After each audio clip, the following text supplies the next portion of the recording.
So, which South African football player could have won CAF Player of the Year? As we all know, apartheid dealt a big blow to the recognition of South African football globally, with both the Olympics and FIFA banning apartheid South Africa from participating in international football from 1961 to 1992. And unfortunately, CONIFA did not exist when South Africa was under apartheid.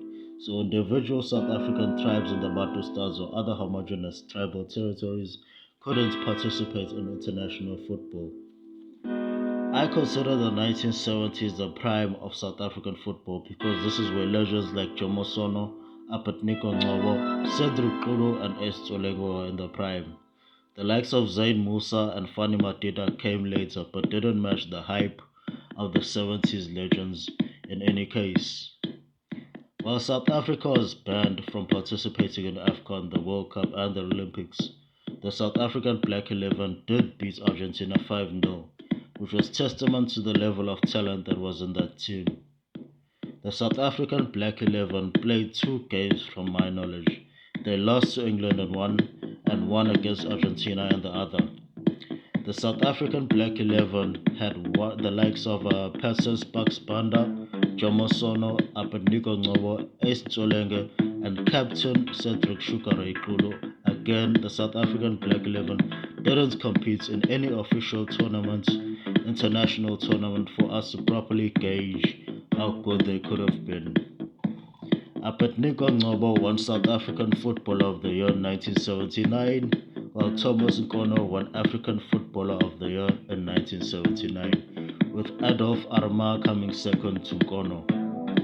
By the season Apatniko Ngobo had in 1979, which included fastest goal in South African football history, fastest hat-trick in South African football history, and goal scorer of the season, why wouldn't Apatniko Ngobo have won 1979 African Footballer of the Year?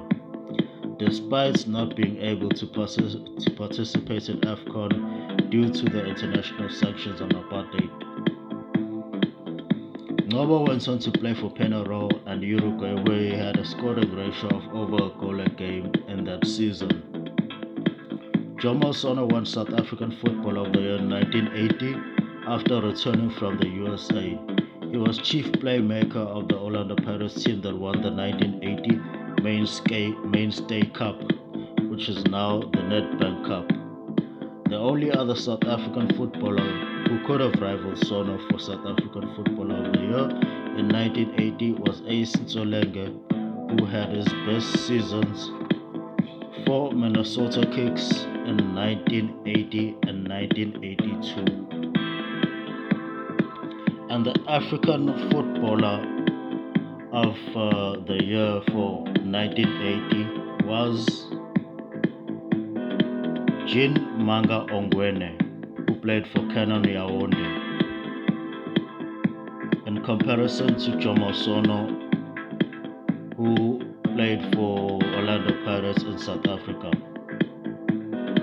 Gathering all the evidence, I believe that in 1979, a South African footballer, Apatniko Ngobo, could have won African Footballer of the Year, and in 1980 there could have been a South African footballer in the top 10 rankings of African Footballer of the Year between Jomo Sono and Ace Tsolenge.